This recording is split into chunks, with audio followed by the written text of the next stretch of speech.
Palavra Rema, um tempo de esperança para a sua vida. Pastor Rafael dos Anjos.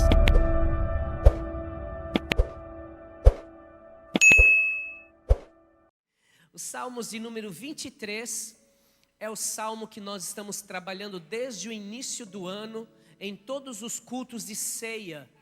Hoje, agora nesse momento, já é o nosso terceiro culto de ceia desse dia. Tivemos um pela manhã, um agora há pouco, e estamos finalizando a nossa jornada hoje de cultos de ceia, baseados nesse texto, na série de mensagens que o Senhor colocou no meu coração para ministrar à igreja. O bom pastor. Durante todos os meses nós temos falado nos cultos de ceia sobre o que, igreja? Boa noite. Graça e paz, amém? Você está feliz? Nós estamos falando sobre... Diga o bom pastor. Obrigado, querido. O bom pastor. Nós já vamos ler primeiro o Salmo de número 23. Pode colocar aqui na tela. Se nós lermos na Bíblia vai mudar as versões, mas vamos ler todos juntos aqui. 1, 2, 3. O Senhor...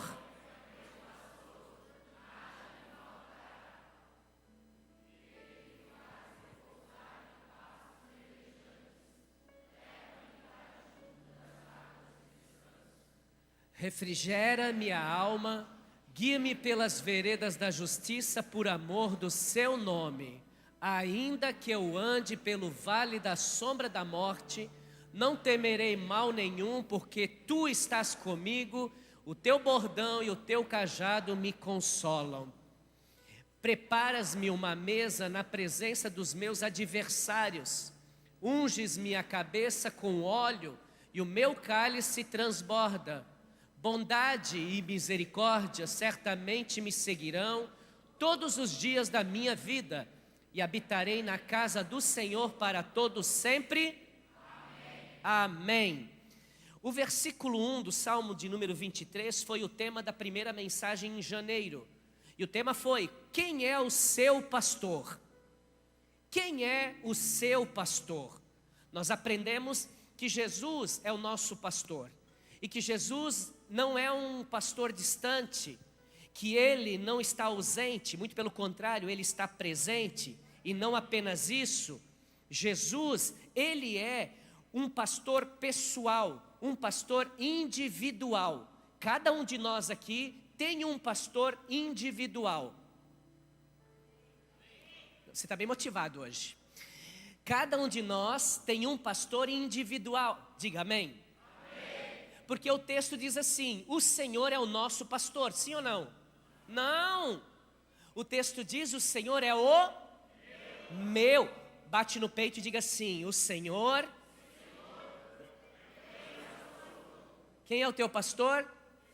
Jesus, onisciente, toda a ciência está nele, onipresente, Ele está em todos os lugares ao mesmo tempo. Da mesma forma que Ele está aí no seu coração, Ele está aqui no meu coração. No coração da minha esposa que está em casa agora porque esteve no culto às 5. No irmão que veio de manhã. Está lá na África, em outros continentes. Por quê? Porque Ele é onipresente. Ele tem o poder de estar em todos os lugares ao mesmo tempo. E mais, nós aprendemos também, quantos estão aí? Que Ele está disposto a suprir todas as nossas necessidades. Todas as nossas. O Senhor é o meu pastor. Não tem nada de nada. O hebraico original é: o Senhor é o meu pastor e não me faltará. A língua portuguesa, infelizmente, quando traduziu, ficou o nada ao invés de não. Então nós entendemos que se nós servirmos a Deus pela nossa língua portuguesa, não vai nos faltar nada. E isso é uma grande fábula. Porque eu sirvo a Deus, eu sou fiel a Deus e às vezes me faltam algumas coisas. Mas a Bíblia diz que não vai me faltar nada. Não vai faltar Ele. Porque mesmo que me falte tudo, mas eu tenho Ele, eu tenho tudo o que eu preciso. Então quando Davi ele relata esse salmo, exatamente é isso que ele está dizendo. O Senhor é o meu pastor e não me faltará. E se eu tiver Ele, eu tenho tudo o que eu preciso. Eu posso não ter riquezas, eu posso não ter posses, eu posso não ter recursos, eu posso não ter nada nessa vida, mas se eu tiver Deus, eu tenho tudo o que eu preciso. A segunda mensagem foi benefícios de se ter um bom pastor. E o versículo 2, Davi nos apresenta o Senhor como esse pastor que nos leva a descansar em pastos verdejantes. Imagine você uma ovelha, um animalzinho. Ele, quando é colocado em um pasto verde, ele descansa ali, porque ali tem alimento para ele. Alimento é a palavra. Então, quando Davi diz que o Senhor me leva a descansar em pastos verdejantes, Davi está dizendo: o Senhor, nosso bom pastor, nos leva a descansar na sua palavra, nos leva a descansar nas suas promessas. E o versículo continua dizendo: Ele nos conduz, Ele nos dirige, Ele nos leva, nos guia a águas tranquilas. O que é água tranquila para uma ovelha, o animal? É o lugar onde ela sacia sua sede, onde ela se refresca, onde ela se refrigera, onde ela se conforta. E quando Davi está dizendo que o Senhor nos conduz a águas tranquilas, nós, como ovelhas do bom pastor, o Senhor nos conduz para a presença do Espírito Santo.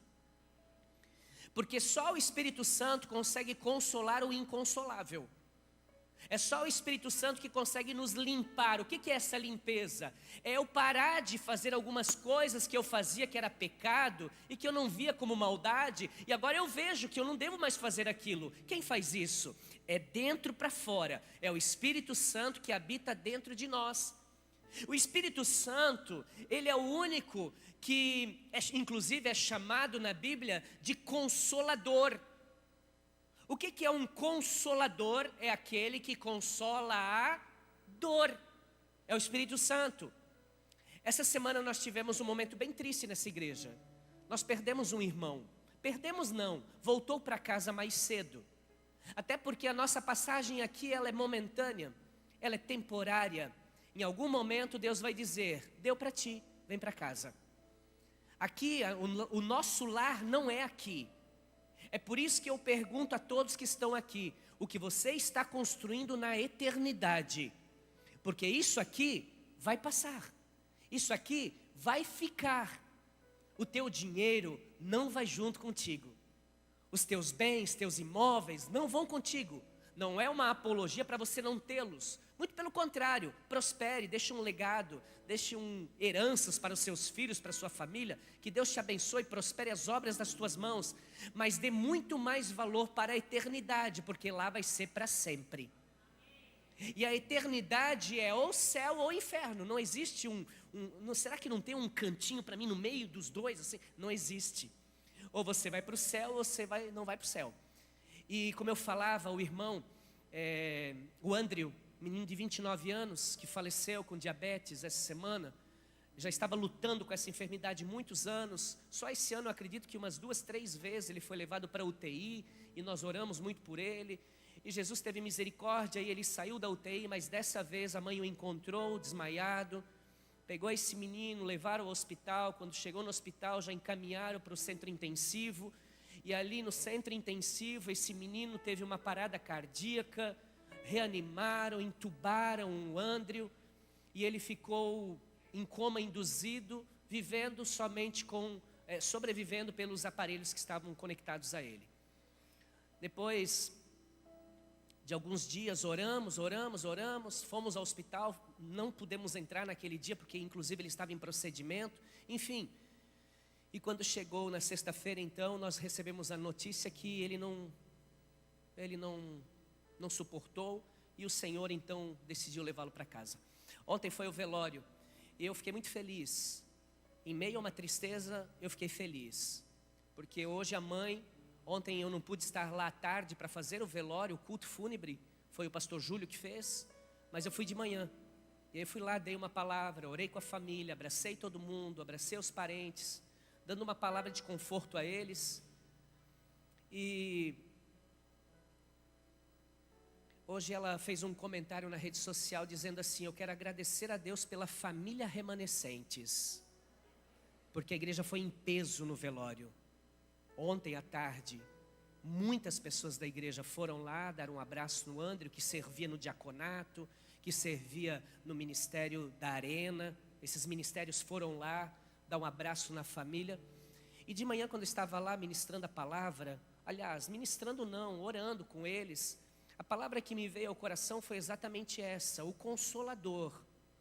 Porque eu poderia ficar a manhã inteira falando palavras bonitas a eles, mas são palavras persuasivas humanas. A única pessoa que poderia arrancar a dor do coração daquela mãe enlutada de um filho de 29 anos, irmão, de forma precoce, só poderia ser o Espírito Santo. Por quê? Porque Ele é o único que consegue consolar esse tipo de dor.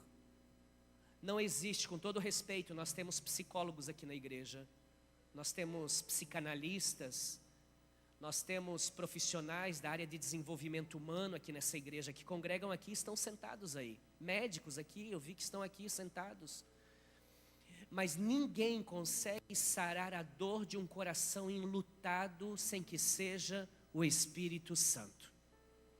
Eu não digo sarar, mas eu digo consolar. No momento mais difícil da sua vida, você consegue esse consolo. E é exatamente isso que o Espírito Santo de Deus faz, é isso que o bom pastor faz. Ele nos conduz a águas tranquilas, ou seja, para a presença do Espírito Santo.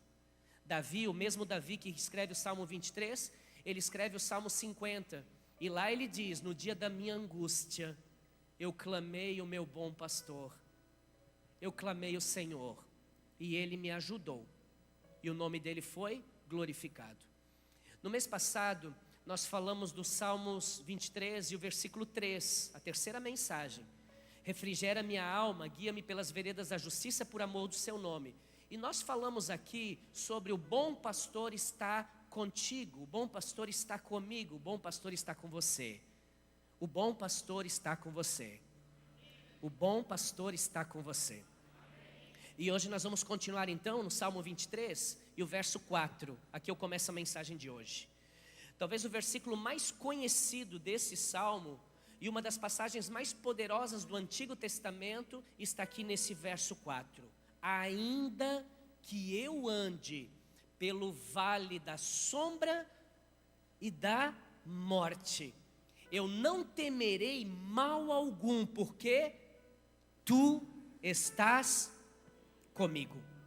O teu bordão e o teu cajado me consolam. As ovelhas não são apenas animais altamente dependentes do seu pastor, do seu guia, mas também elas precisam de proteção para a sobrevivência, para a sua sobrevivência.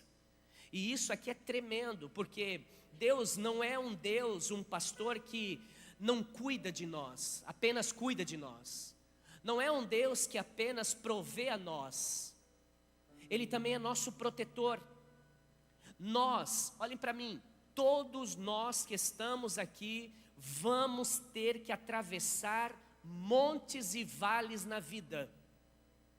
É claro que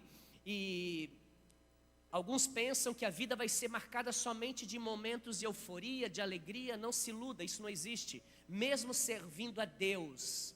Agora nós temos uma garantia, que mesmo que estivermos no mais profundo dos vales na história da nossa vida, Ele estará conosco. O Senhor Jesus estará comigo, contigo, e Ele vai te proteger.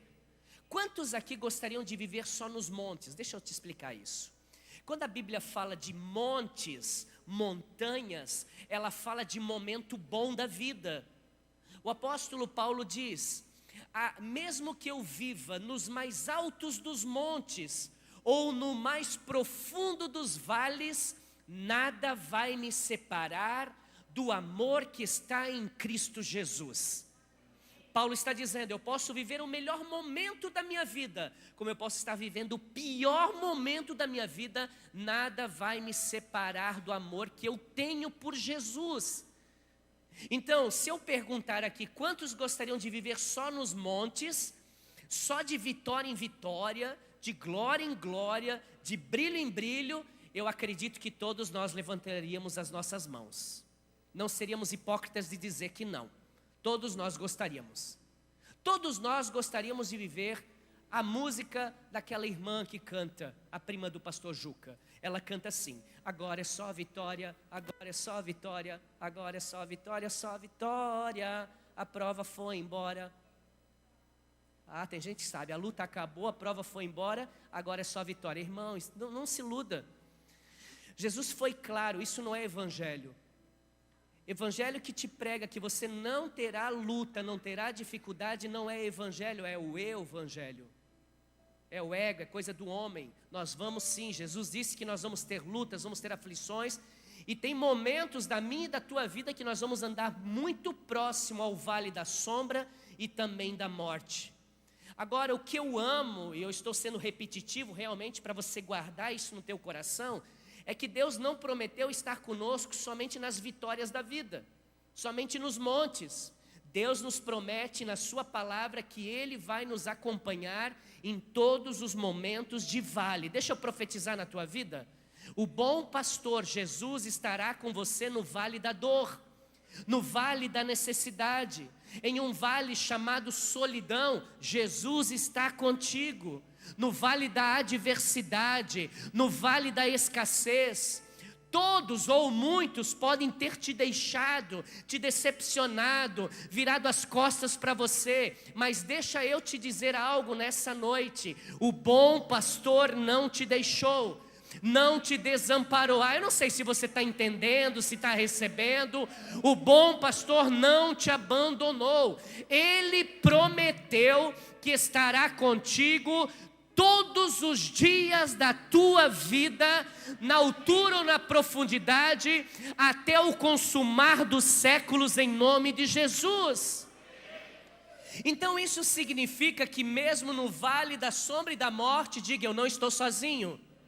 Não, diga com força, diga: eu não estou sozinho. Diga: eu não estou desamparado, desprotegido. O bom pastor está comigo. Irmão, Ele está caminhando contigo. Ele está atravessando esse vale contigo. Ele não te deixou. Olha que lindo isso. Ele não nos prometeu uma vida sem lutas, mas diz que nas lutas Ele estará comigo. Ele em nenhum momento você vai ler que Ele vai nos livrar da cova dos leões, não. Mas dentro da cova dos leões, o primeiro boa noite que você vai ouvir é do Senhor, que já está te esperando ali. Nas provas, nas lutas, nas dores, nos momentos mais difíceis, na enfermidade, você pode crer que o bom pastor está contigo. Diga amém. Os vales, muitas vezes, Deus tem que nos provar, nos preparar em lugares de vale, antes de nos levar a lugares altos. Eu vou resumir isso aqui para você. Tem coisa na vida que tem que piorar para melhorar. Tem coisa na vida que piora para melhorar. Porque se não tivesse piorado, você não estava nem sentado hoje aqui. Você estaria vendo Faustão. Nem tem mais, né? Sei lá quem que é agora. Você sabe. Você estaria lá assistindo televisão, enchendo. Só Deus sabe, irmão, onde você estaria agora se você não tivesse sentado aqui. Seu casamento nem existiria mais. Tem gente que teve que ter uma crise no casamento para restaurar o casamento. Tem gente que teve que ganhar conta na empresa para aprender a valorizar o trabalho que ele está hoje e prosperar no lugar onde que ele está. Tem gente que no dia que foi demitido chorou, hoje ri e diz: ainda bem que eu fui demitido, porque Deus me empurrou para o meu destino. Hoje de manhã eu conversava com um irmão que era aqui da igreja, e agora ele mora em Joinville, o James, ele era do louvor. E aí a gente conversando, e eu disse para ele assim: cara, e o teu trabalho como é que está? Ele falou: pastor, eu estou 5 vezes melhor do que eu estava antes. Eu disse: que bênção, meu filho. Você está trabalhando por conta? Sozinho, pastor, estou fazendo o que eu fazia, mas agora eu sou o meu chefe. E aí ele contando as coisas como aconteceu, como ele foi demitido, tudo, e ele dizendo: nossa, pastor, na época eu não entendi, você lembra? Eu te liguei de lá, a gente orou juntos. Mas hoje eu entendo que Deus permitiu a dor para me levar para um lugar melhor. A dor é um sinal de que alguma coisa está errada.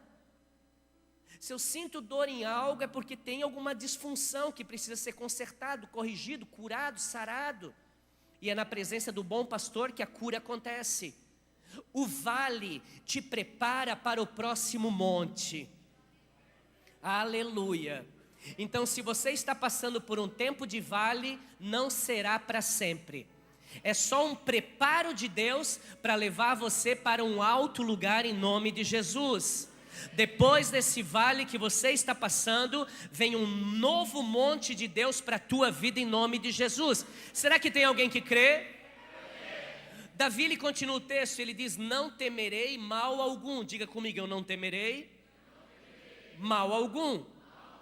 Perceba que a Bíblia não diz que não haverão dias maus. E mais, o medo é um vírus. O medo é um vírus que se instala no coração das pessoas. Olhem para mim, quantos que têm medo aqui? Medo de alguma coisa. Não estou falando, uma coisa, uma lagartixa. Uma barata. Deixa eu ver quem tem medo de barata. Eu vi uma cena aqui, irmão, falo ou não falo? Quando eu perguntei quem tem medo de barata, pastor Patrick, a mulher levantou a mão e olhou para o marido. O marido não levantou a mão. E ela fez assim. Entendi. Adilson, eu entendi o recado. Não foi o Adilson não, gente. Mas eu entendi o recado. Eu entendi. Temos medos. O medo é um agente de limite. Graças a Deus, alguns medos existem, porque senão nós estaríamos mortos também. Porque nós iríamos ser tão corajosos e iríamos enfrentar momentos que poderíamos perder até a nossa vida. Então o medo faz parte do processo, mas o medo que te paralisa, o medo faz você pensar em coisas que não existem. Olha para mim, e muitos já estão contaminados por esse vírus. Quantos aqui com medo de barata já mataram uma barata? Deixa eu ver. Calma, não tem defensores dos animais aqui. Deixa eu ver, deixa eu ver, amém. Os demais fugiram da barata então, porque mais pessoas levantaram a mão. Mas tem gente, o César, irmãos, tem gente que tem que enfrentar o medo. Tem coisa que você vai ter que fazer mesmo com medo, e você vai fazer. Davi diz: eu tenho medo, mas eu vou com o Senhor, porque se o Senhor é o meu pastor e está à minha frente, eu não tenho que temer nada. O medo humano existe, mas o meu Deus está à minha frente e Ele vai comigo, aleluia. Eu, quando era pastor dos jovens há uns anos, há bastante tempo já, um dia a garotada resolveu ir lá para o parque lá do Beto Carreiro, em Penha. A gente foi para lá, um dia de semana, era aniversário dos irmãos lá, e a gente foi. Pastor, vamos, eu vou te abençoar. Grande bênção, levar para o Beto Carreiro. Não, calma, é uma bênção, é legal lá. É legal, tá? É muito legal. Mas você já vai entender por que eu falei isso. Quando chegaram lá, eles estavam mesmo inaugurando um novo brinquedo lá. O nome do brinquedo, Chicote do Diabo. Aliás, Chicote de Fogo. Fire Whip. Uma montanha russa. Que você sentar... Quem já foi? Aí, eu fiquei naquele mirante. Quem foi lá sabe como é que é. Fiquei naquele mirante, observando lá aqueles carrinhos. E... aí chegou do meu lado o irmãozinho, o Daniel. O Daniel chegou e disse assim: pastor Rafael, você vai? Eu olhei para ele: claro. Depois que eu falei o claro, eu entendi que eu não estava em sã consciência. Tinha uma coisa me dominando já ali. E aí, irmãos, ele saiu, a garotada toda se alinhou, não tinha fila, nada. Eu fui também, orando para ter menos de 1,20 de altura. Porque o 1,20 tem que sair da altura mínima para poder ir. Comecei a ler aquela placa, altura mínima, 1,20 m. Não dá. Chinelo, não dá. Enfim, não tinha nenhum coração, comecei. Não teve jeito, tive que ir. Quando eu sentei naquele carrinho, irmão, vou ser sincero contigo. Aquela subida primeira lá, deve demorar uns 30 segundos, 1 minuto. A minha cabeça maquinou tanta coisa, que eu pensei assim, ó, quando chegar lá em cima, vai fazer isso aqui, ó, vai cair para lá. Se esse carrinho aqui soltar, eu vou voar lá na casa do meu pai. Meu pai mora perto do parque. Eu vou voar lá na casa do meu pai. Olha a velocidade desse carrinho. E comecei a pensar um monte de coisa. Por quê? Porque o medo faz você pensar em coisa que não existe. E fui naquele carrinho, irmão. Quando desceu, meu Deus, meu Deus. Quando chegou bem lá em cima, assim, ó, bem em cima, prof. eu disse assim: Deus, nas tuas mãos eu entrego o meu espírito. O corpo foi, a alma ficou, irmão. Depois nós nos encontramos lá na saída. E eu gritei: uá! Uá, adrenalina! Que nada, medo. Quando parou lá, faz aqui, para, né? Quando parou aquele trem de aleluia, o Espírito voltou. Aí, eles tinham lá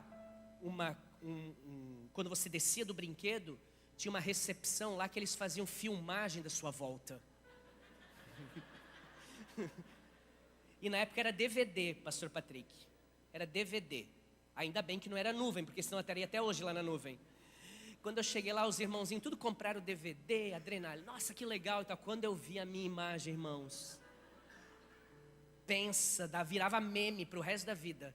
Quando eu olhei aquela imagem, eu disse: Pai do céu, quem é esse cara aí? Não acredito que sou eu. Por que eu falo isso para você? Porque mesmo com medo, eu fui. Quase morri. Mas não morri. Por quê? Porque Deus tinha algo comigo ainda. Graças a Deus que Ele ainda tinha alguma coisa comigo. Perceba que nós vamos ter momentos de decisões na vida, e mesmo com medo, nós vamos ter que encarar. E saber que nós não estamos sozinhos. Porque Jesus está conosco. Amém? Jesus está conosco. Pastor, mas eu queria vencer esse medo. Tem como? Tem. Tem vacina para isso. E ela não é natural, não. Ela é espiritual. Primeira carta de João, capítulo 4, versículo 18, diz: no amor não há medo. Antes, o verdadeiro amor lança fora todo medo. Quem é o amor? Quem é o amor? É Jesus. Então vamos traduzir aqui, vamos mudar. Em Jesus não há medo. Antes, Jesus Cristo lança fora todo medo. Então, se nós tivermos de fato Jesus, não a religião, hein? Jesus, relacionamento com Ele.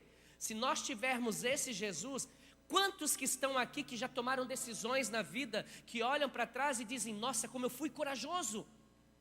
Se voltasse, você estava com medo de lascar, mas você foi e o Senhor Jesus foi à tua frente. É por isso que é tão importante que quando você se sente com medo, ou que o medo tenta infectar o teu coração, você clamar a Jesus. Você orar ao bom pastor. Entenda isso, Ele está à tua frente, Ele está cuidando de ti. Diga amém. Diga amém. Quantos aqui já brincaram quando na sua infância da brincadeira chamada siga o líder? Deixa eu ver. Siga o líder. Pastor, não estou lembrado não. Era assim. Eu e o César, quando éramos menores, década de 80 ali, 90, nós ganhamos uma monareta de presente. Quantos lembram da monareta? Só os velhos da igreja. Nós, os mais experientes. Uma monareta. Aí o que nós fazíamos? Eu ganhei uma, ele ganhou outra. O meu pai tinha um comércio aqui na rua Portugal, na esquina com a Barão do Rio Branco, e nós ali tinha um quarteirão, lembra? Do Berim Berim. Você lembrou da orelha? Essa eu não vou contar não, irmão. E aí, nós brincava de seguir o líder. Eu ia de bicicleta na frente, e eles vinham atrás. Ele, o André, os nossos amigos ali do bairro. E se eu fazia assim com a bicicleta, todo mundo tinha que fazer igual. Era a brincadeira do seguir o líder. Quantos já viram isso? Quantos já brincaram disso? Amém. Um dia eu caí e machuquei a orelha. E o César pensou que eu perdi a orelha. Porque eu machuquei a orelha, eu caí. Eles não caíram, eles não seguiram o líder. Eu caí e aí fui para casa com a orelha toda ralada. E aí minha mãe fez um... Eu não precisava contar isso. Sério. Conta ou não conta? A minha orelha já é grande, mas eu não tenho nada com isso, não. Eu sou curado dessas coisas. E aí, a minha mãe fez um curativo. Minha irmã, minha orelha já é grande. Quando ela botou, parecia o Dumbo. Assim, ó. E aí a gente foi andar de bicicleta de novo. E de repente caiu um curativo. O César começou a gritar, Geg! Ele me chama de Geg, carinhosamente. Geg, Geg, caiu a tua orelha! Não era orelha, era só o curativo, César. Ai, Jesus, como eu fui lembrar dessa. Eu preguei 3 vezes, eu não lembrei as duas. Agora eu lembrei, só porque você está aqui, eu acho. Depois você corta isso da fita, tá? Obrigado, filho. Não vai virar meme isso, hein? Irmãos, olha aqui. Nós fomos para o Paraná semana retrasada, passada. E aí então a minha família foi junto, César também estava. E aí eles me delegaram como o líder da família. Então eu precisava sair de carro, eu saía na frente e eles vinham atrás de mim. Às vezes o GPS dizia assim, eu vou confessar agora. Eles não sabiam, eu vou confessar. O GPS dizia assim, ó, entre à direita. Eu não entrava, eu passava direto. Ou às vezes mandava ir direto e eu entrava. E aí eu fazia umas voltas. E aí no grupo da família já vinha mensagem, você errou. Aí eu escrevi assim, ó, segue o líder. E sabe que numa dessas vezes Deus falou comigo, César, Michele, o Natan também estava. Às vezes nós temos um caminho a seguir. E o Espírito de Deus diz assim, ó, você quer ir reto, mas eu quero entrar à direita. Aí a gente diz assim, mas Deus, o certo é ir reto. E Deus diz, não, é bom ir reto, mas o certo é ir à esquerda. Porque o maior inimigo do bom não é o errado, não é o mal, é o certo. O certo e o bom são muitos inimigos. Porque nós queremos fazer as coisas boas, mas não são certas. Nós temos que fazer as coisas certas. Então o melhor líder que nós podemos seguir é o Senhor Jesus. Mesmo que às vezes saia o sinal de GPS. E é muito bom quando sai o sinal de GPS e você está na total dependência dele. Agora eu vou colocar o pé no chão e não tem nem chão. Mas como eu vou botando o pé, ele vai colocando a sustentabilidade. Para que você possa pisar e continuar a sua jornada. Ainda que eu ande pelo vale da sombra e da morte, eu não vou ficar preocupado. Eu não vou temer mal algum. Por quê? Porque o Senhor está... Diga, o Senhor Jesus é o meu pastor e não me faltará. Sabe, irmãos, eu preciso fazer isso hoje aqui com todos vocês. O plano de salvação que está na palavra de Deus, através do sacrifício de Jesus na cruz do Calvário, é a coisa mais importante que um ser humano pode viver na sua vida. Nós podemos dizer aqui que Jesus é o nosso pastor. E é muito fácil dizer que somos filhos de Deus e que Jesus é o nosso pastor. Mas a Bíblia, ela é muito clara no que diz respeito a isso. A Bíblia diz que só é filho de Deus quem o aceita como seu Senhor e Salvador. Só é filho de Deus quem faz uma oração como filho de Deus. Jesus, ele vai ao Pai e diz aos discípulos, ficai em Jerusalém até que do alto recebam poder, o Espírito Santo vem sobre vocês, o Consolador. E vocês não se preocupem, por quê? Porque eu vou voltar. Jesus vai voltar. Jesus está voltando. Hoje tinha uma publicação do pastor Cláudio Duarte, onde ele colocou uma imagem dos mísseis e dos drones chegando em Jerusalém, que pelo Conselho Mundial ela é protegida. Jerusalém não pode ser alvo de nenhum país. É um acordo mundial que existe. Mas como esse país não tem nenhum compromisso com isso, ontem você sabe que foram 680 drones enviados contra Israel e mais os mísseis balísticos. Quando eu recebi a primeira notícia, a primeira mensagem lá de Israel, que o Irã fez esse pronunciamento, que começaram a disparar os mísseis e que em algumas horas chegaria em Israel. E aí o pastor Cláudio hoje colocou uma imagem de muitos mísseis caindo em Jerusalém. Caindo não, sendo interceptados pelo domo de ferro. E aí ele fez uma pergunta, você acredita que isso aqui tem a ver com Apocalipse capítulo 6, versículo 13, que diz que choverá as estrelas do céu. E as estrelas do céu cairão, melhor dizendo. E quando você vê a cena, realmente parece que as estrelas estão caindo e são mísseis sendo interceptados. E aí eu li um versículo antes, capítulo 6, versículo 12, que diz assim, ó: observei quando ele abriu o sexto selo, houve um grande terremoto. Essa semana é sabido por todos nós que houve terremoto em várias partes do mundo, inclusive em países que nunca teve terremoto. Depois, houve um grande terremoto, o sol ficou escuro. Um eclipse total nos Estados Unidos. O sol ficou escuro, como tecido de crina negra. Toda a lua tornou-se vermelha como sangue. Então vem o texto que ele relatou, versículo 13, pode colocar. E as estrelas do céu caíram sobre a terra como figos verdes caem da figueira quando sacudidos por um vento forte. E aí eu coloquei o versículo 12 que ele não relatou. Eu disse assim, se nós lermos o versículo 12, o versículo 13 faz todo sentido. Porque imagine João, no tempo, na ilha de Patmos, ele tem uma visão. E a visão que ele tem é de fogo caindo do céu. Então ele diz o quê? São como estrelas. As estrelas estão caindo do céu. É a visão que ele tinha. Não tinha mísseis, não tinha fogos para ele falar. Ou seja, irmãos, é muita coincidência, não é? É coincidência só. Porque para o sexto selo ser aberto, precisava ter aberto os outros primeiro. Mas ainda não aconteceu isso. Mas a verdade é que cada dia... Ou então a revelação de João não está numa ordem cronológica e esse pode ser o primeiro selo. A verdade é que Jesus Cristo está voltando. Ele está voltando. Pastor, eu não acredito. Tudo bem, um dia a gente vai ver quem estava certo. Porque se ele voltar e eu estava certo, eu estou bem.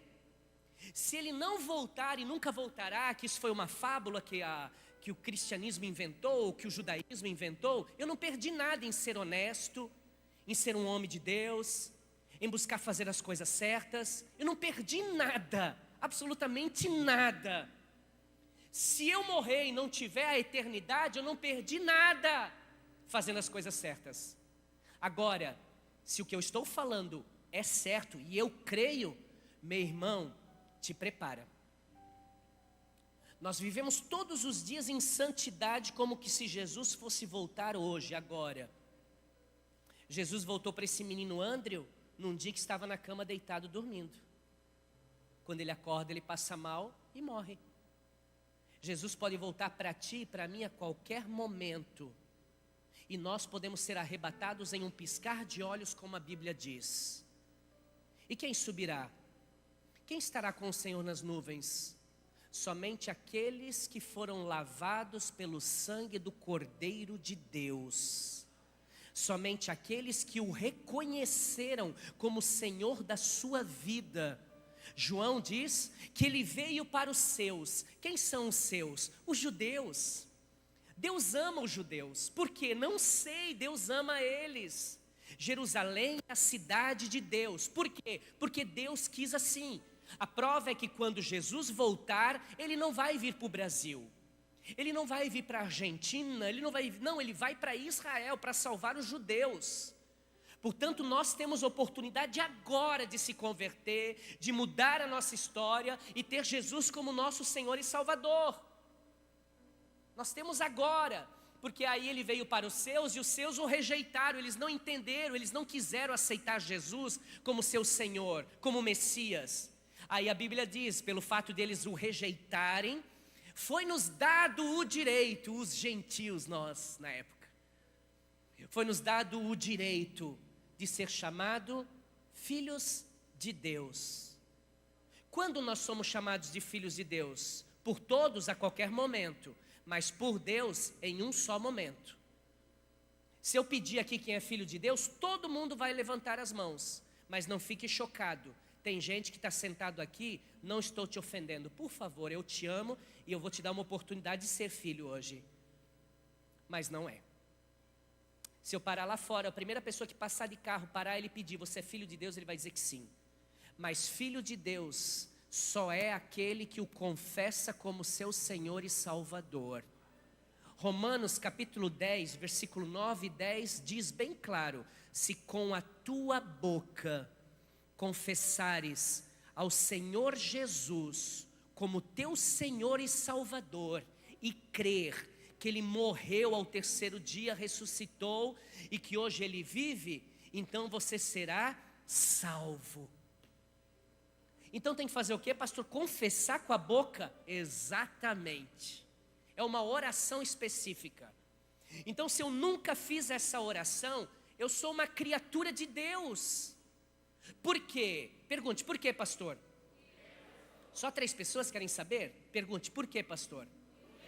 Porque quando Deus criou Adão e Eva pecaram, nós conhecemos a história. E por causa do pecado de Adão e Eva, toda a natureza humana nasce pecaminosa, destinada ao inferno. Ui, pastor, sim. Aí entra Jesus, o Cordeiro de Deus que arranca os pecados do mundo. O Cordeiro de Deus que se entregou na cruz não para fazer filme, que fazem, e não há nada de errado em fazer filme, mas o propósito não é esse. Jesus se entregou na cruz para nos salvar, para perdoar os nossos pecados e nos conectar com Deus, porque nós não vamos nos conectar a Deus sozinhos. Você pode dar sacolão, você pode ajudar todo mundo e mesmo assim ir para o inferno. Ai, pastor, misericórdia, que Deus que é esse? Justo. E na sua palavra ele deixa claro, só existe uma forma de salvação, não é o que você faz, é o que Jesus fez por você, e você reconhecer esse sacrifício na tua vida, e viver para Deus a partir desse momento. Eu lembro perfeitamente o dia que eu entreguei minha vida a Jesus, há mais de 20 e tantos anos, uma igreja aqui na rua Portugal, coincidentemente, no lugar onde eu perdi minha orelha, quando era criança. Anos mais tarde, eu estou entrando em uma igreja evangélica. Eu era de berço de uma outra religião, que a maioria é. Na minha cabeça, a minha religião era aquela, eu tinha que viver naquela religião para sempre. E se eu fizesse algo fora dessa religião, eu estaria completamente errado, estaria traindo minha família, uma série de crenças que eu tinha, e que muitos têm até hoje. Quando eu entrei naquela igreja, irmãos, é uma escada que sobe. Hoje é uma empresa, uma loja de parafusos e ferragens. Eu subi naquela escada, quando eu entrei na porta, meu irmão César já ia há muito tempo, minha mãe também, minha esposa já estava indo há 1 ano. Eu entrei naquela igreja a primeira vez, cheguei na porta, tinha um diácono de uns 2 metros de altura, o Ângeli, cara fortão, hoje ele é pastor. Quando eu cheguei na porta, assim, ele já estendeu a mão para mim, a mão dele era desse tamanho, parecia uma raquete de beach tênis, desse tamanho. Irmão, quando eu cheguei ali, ele me estende a mão. Eu nunca, na igreja que eu era, tinha alguém na porta para dizer pelo menos boa noite. Entrava na igreja, todo mundo ficava olhando a roupa um do outro. Um dia eu procurei o meu professor do estudo bíblico que tem lá, e disse assim, eu queria fazer parte da leitura da palavra lá. Ele falou assim, vai jogar futebol, rapaz. Não tinha nada que me impulsionasse a querer mais de Jesus, não tinha nada. E de repente eu chego nessa igreja, chego na porta, o irmão grandão me deu a mão. Quando eu dei a mão para ele, meu irmão, não ficou nisso não, ele me puxou assim, ó. E quando ele me puxou, ele me abraçou, meu Deus. Quando ele me abraçou, eu fiquei assim, ó. O que é isso? O que é isso? Todo sem jeito, nunca recebi abraço. Principalmente de um homem ainda, um homem grandão. Gaúcho, tchê, tá louco? Me abraçou, não, ele não era, mas me abraçou e nós ficamos ali.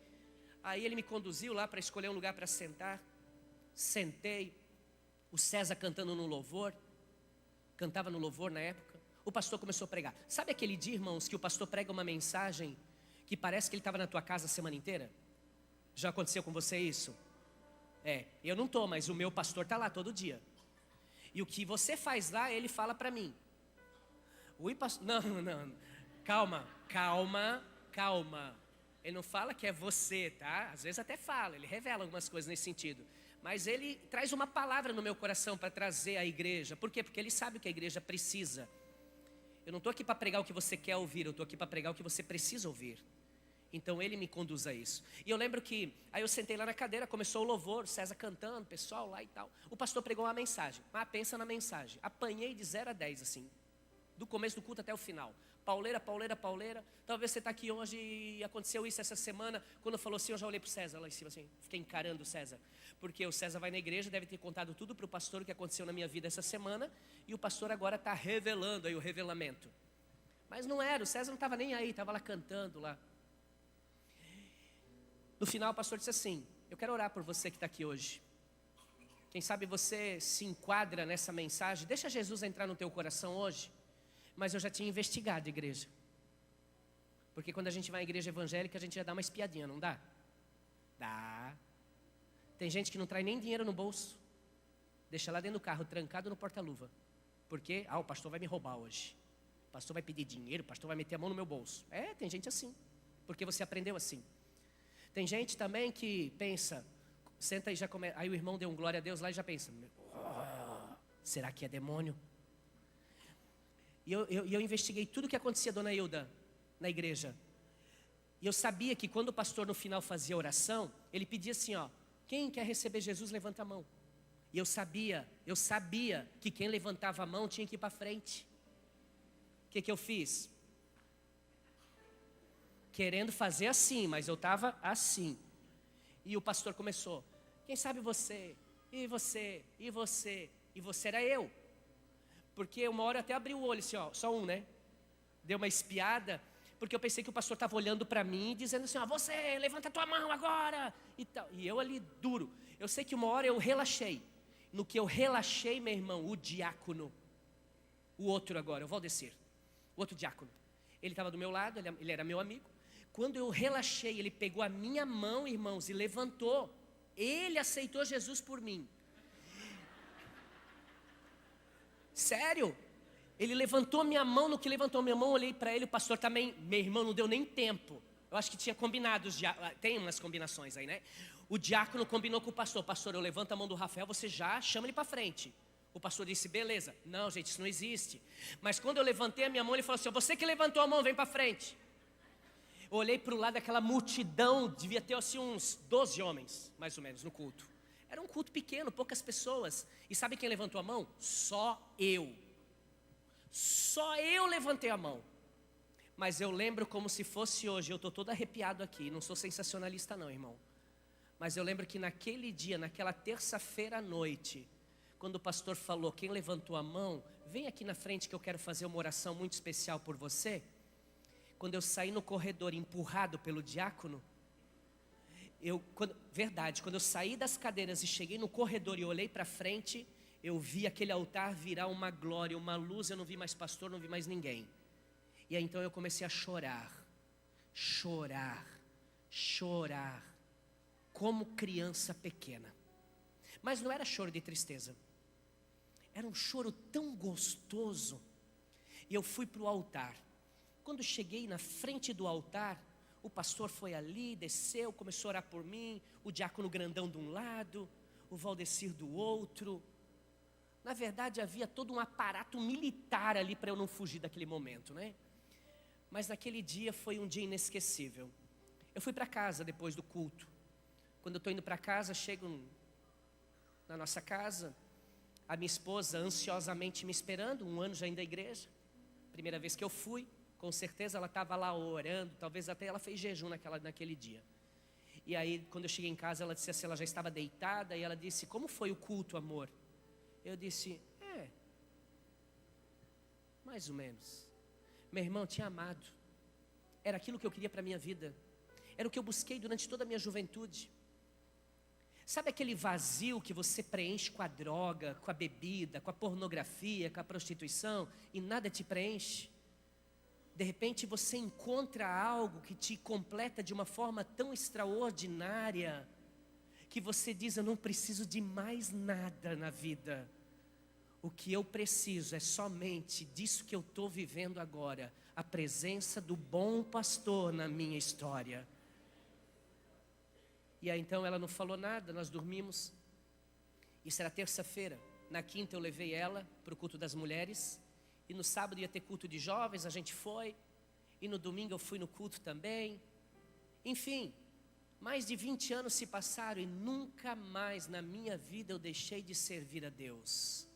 Nunca mais. Eu posso afirmar a você, irmãos, que passo por provas, por lutas, por dificuldades, mas como o apóstolo Paulo diz, nada vai me separar do amor que está em Cristo Jesus. Nada. Essa noite eu quero fazer igual aquele pastor. Entendi, pastor. Eu quero pedir para os diáconos já começar a se posicionar.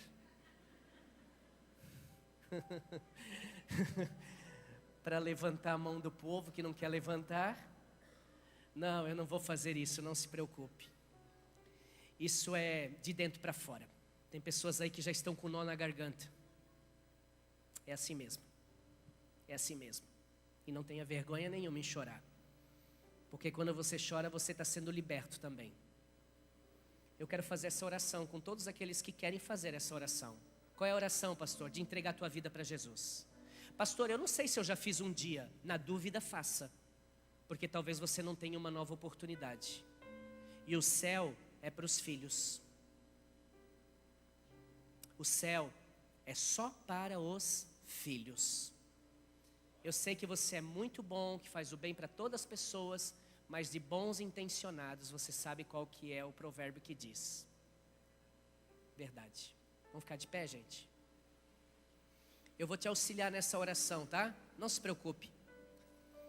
Para nós fazer essa oração, em primeiro lugar, você precisa crer que Jesus é Filho de Deus. Quantos creem que Jesus é Filho de Deus? Ok. Segundo, você precisa crer que Jesus se entregou na cruz, morreu crucificado, mas que ressuscitou ao terceiro dia. Você crê? Você viu? Alô, quem viu ele ressuscitar? Ninguém viu. Mas o que te faz crer? A fé. A fé te faz crer. Um dia você vai a Israel, em nome de Jesus. Você vai. E quando chegar em Jerusalém tem 6 supostos túmulos de Jesus. 6. Eu fui em 2 já. E eu tive praticamente uma percepção muito grande de que ali é o lugar. É uma unção diferente. Eu fui em um, que é o mais tradicional. Quando entramos lá, nós não conseguimos ficar 5 minutos lá dentro. Eu disse, você sente a opressão que está nesse lugar? Vocês conseguem perceber isso? Sim. Então eu vou levar vocês para um outro lugar. E quando nós fomos lá no Jardim do Horto, que para mim é lá, meu irmão, o céu desceu, a glória se manifestou. Foi incrível a experiência que nós tivemos. Ou seja, eu estive lá e eu vi que lá tem uma placa que diz, ele não está mais aqui. Ele ressuscitou, ele vive. Você vai no sepulcro do Buda, o Buda está enterrado lá dentro. Do Maomé, lá em Meca, ele está lá dentro do sepulcro, os restos mortais deles. Agora o nosso Jesus. Esses dias tinha um programa da History, se eu não me engano. Acharam o túmulo de Jesus, a ossada de Jesus. E aí eu fui realmente assistir. E assisti quase 2 horas de programação. Para no final eles dizerem que não era de Jesus. Nunca vou encontrar. Por quê? Porque o nosso Jesus não ficou limitado na cruz. Não ficou limitado dentro de uma caixa de ossos. O nosso Jesus, ele ressuscitou e vive. E se você crê que ele ressuscitou e vive, o segundo passo você já deu. Agora é o terceiro. Qual é o terceiro, pastor? É confessar. É dizer isso aí que você crê de forma audível, para que Deus ouça. E se você quiser fazer essa oração agora, nós vamos fazer juntos. Eu já fiz, faça de novo, você não perde nada. Eu não sei, faça. Eu não quero fazer, eu te respeito. Coloque a mão no seu coração. Feche os seus olhos. E repita dizendo assim, Senhor Jesus, nessa noite, eu te aceito como meu único Senhor, como meu único Salvador. Senhor Jesus, eu reconheço o sacrifício na cruz do Calvário para perdoar todos os meus pecados e para me dar a salvação. Senhor Jesus, a partir de hoje eu posso te chamar de meu pastor e o meu Deus de meu Pai. Escreve o meu nome, Senhor, no livro da vida, porque eu quero a vida eterna ao teu lado, no nome de Jesus. Vamos aplaudir bem forte, igreja.